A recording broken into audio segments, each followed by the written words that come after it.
everyone, welcome to Literary Lovers channel. Today let's discuss about another novel, Don Quixote. It's written by Cervantes, this is Michael D. Cervantes, who is very famous, and he begins his publishing his fictions and plays in 1585. But he only found literary and financial success with this publication of this work in 1605. And this book is very popular, and it's to be considered as the first modern novel. Several features earned the novel this title. Its multiple perspectives and intertwining subplots, mixture of low and high styles, and self-commentary and self-awareness. Don Quixote has influenced a very wide range of writers, from comedic writers like Lawrence Sterne to philosophically that's inclined writers like Dostoevsky and Franz Kafka. So this full title of this novel is The Ingenious Hidalgo Don Quixote de la Mancha, written in two parts, were written during the end of 16th and beginning of the 17th century. The first part is the location in Spain. Second part is in Madrid, and it's in Spanish Golden Age. It's a literary period, and this novel has two climax in this. First, it has as an early climax, Quixote's name of a character. Quixote's battle with the Windmills. In second part, the climax takes place either during Quixote's real defeat at the hands of the Knight of the White Moon, or during his imaginative defeat, which he fails to see a castle in the place of an inn. So here the antagonist is the priest, the barber, and Samson Carrasco. It's in a third person omniscient narration, and it's also in first person. The major character sketches of this novel is Don Quixote. Of course, has a main person and the protagonist of the novel, de la Mancha, and Sancho Panza. Sancho is a peasant who lives in a Quixote's village, and he has a faithful squire for him, and he gave a company throughout the novel. Next is Dulcinea del Toboso, as Quixote's beloved, and Dulcinea has her real name is Alonso di Lorenzo, has given her a name called Dulcinea. He considered her as a goddess. Next is Samson Carrasco, a noisy student who joins priest and the barber in opposed to the Quixote and his work. These are the major characters. And Cervantes is an editor and translator of Bengalese history, and he assembled the various parts of Quixote's story and revised them in the novel. Next is the priest, an old friend of Quixote from the village, and he is the one who dismisses all the ideas of Quixote and his belief, who exerts a great deal of effort to reform him, a task that seems a great deal like breaking his spirit. So these are some of the character which we can see as a major one in the novel. Next is let's see how this story is. Cervantes himself states that he wrote Don Quixote in order to undermine the influence of those vain and empty books of chivalry, as well as to provide some merry, original, and sometimes prudent material for his readers' entertainment. And Cervantes, as a writer's wife, uncle name also known Alonso de Quixote. Some consider him to be the inspiration for writing this work. And just like as Shakespeare, Cervantes died on the same day and same year as April 23rd, 1616. Next is Don Quixote.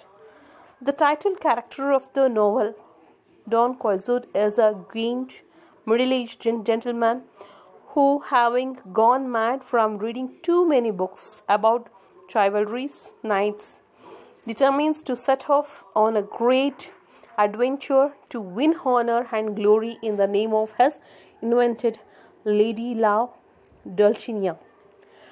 So, main conflict in this Don Quixote is there are two, that is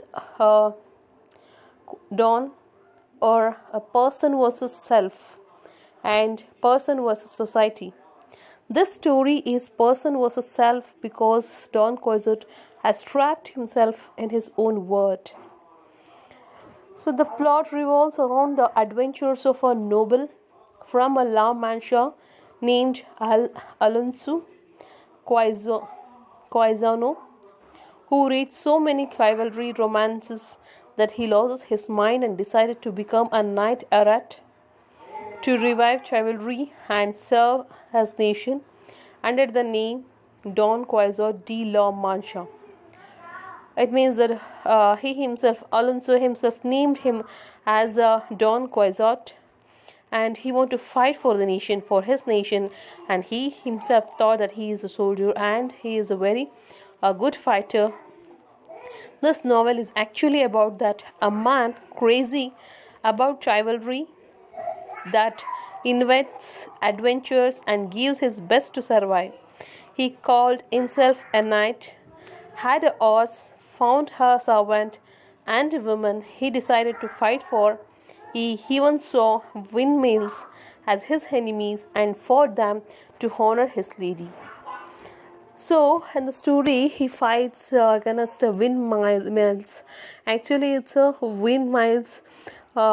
In his imaginary, it is a gained character, which he wants to fight with it. It's an object he wants to fight in order to protect something. So, this is a story, part of a story.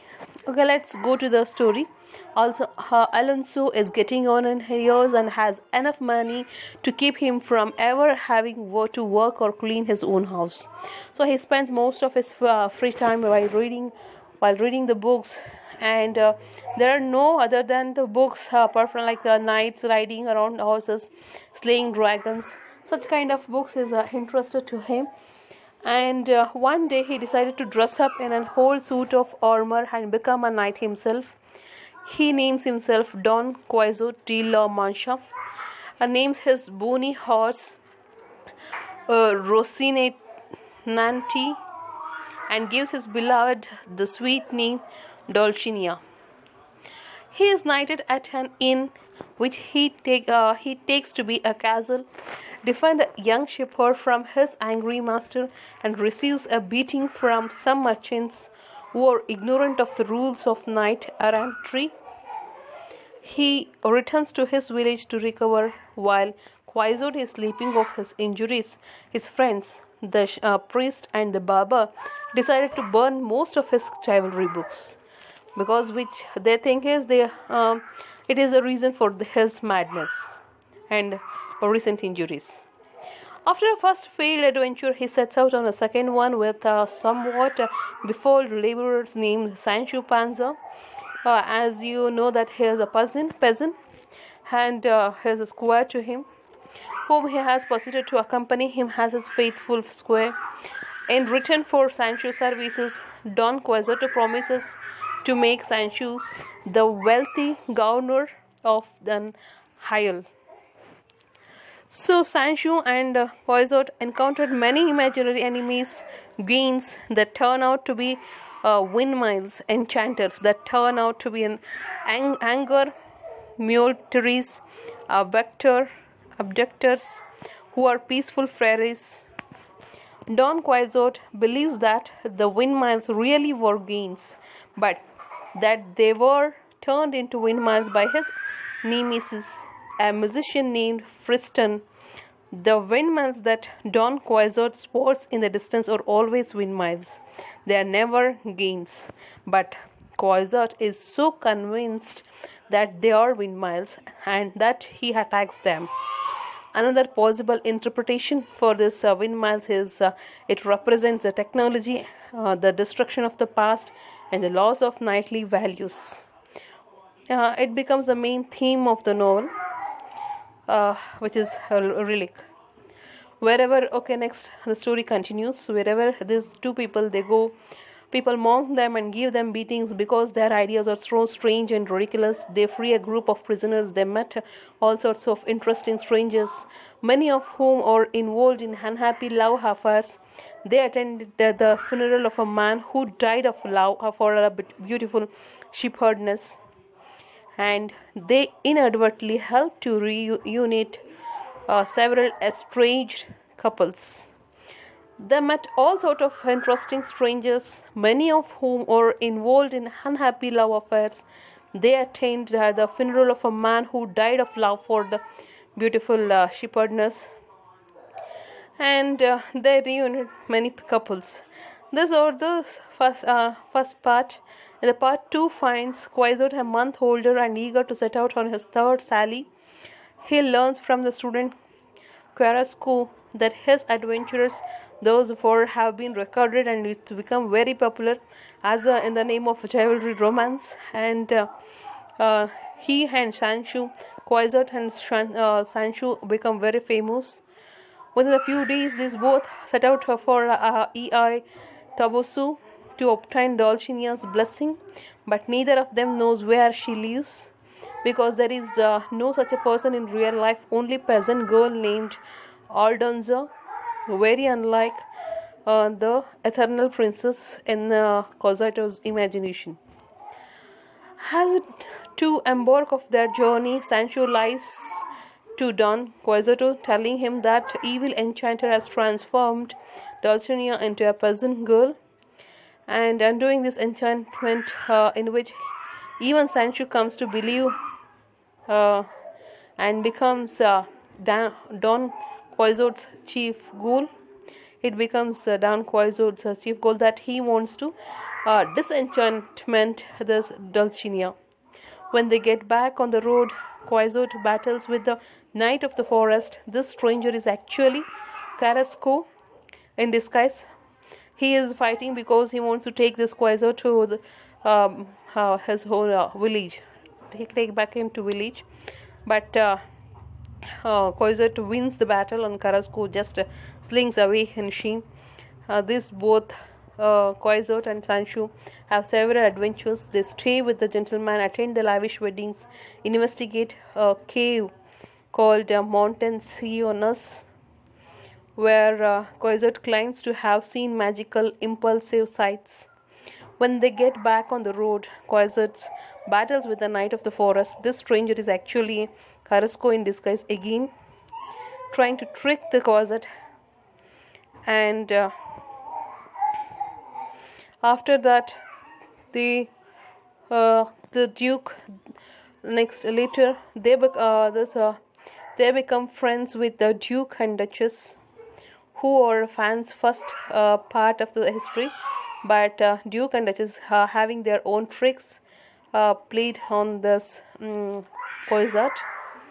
And in one elaborated scenario, an enchanter tells that the friends of Sancho must lash himself thousands of times if Dulcinea is to be disenchantment. When the Duke finds out that Quixote has promised Sancho an island as a reward for his service, he makes Sancho the governor of the small town. He expects to humiliate the illiterate. Thus, the two friends continue to meet many interesting strangers. Here's two friends is Quixote and Sancho. They become friends with a gallant captain of thieves and a wealthy gentleman in Barcelona. Quixote battles her with a mystery knight of the white moon. It is a Carrasco. This time he wins the battle. Carrasco wins the battle in the second time. First time he failed. As his prize, Carrasco demands that Quixote and Sancho return to the village. Quixote grows sadder and sadder and begins to lose his hope of Dulcinea's disenchantment. When they return to the village, Quixote becomes very sick. Cervantes relates a story of Don Quixote has a history which he claims he has translated from a manuscript written by a Moor named Sidi Hamid Bengali.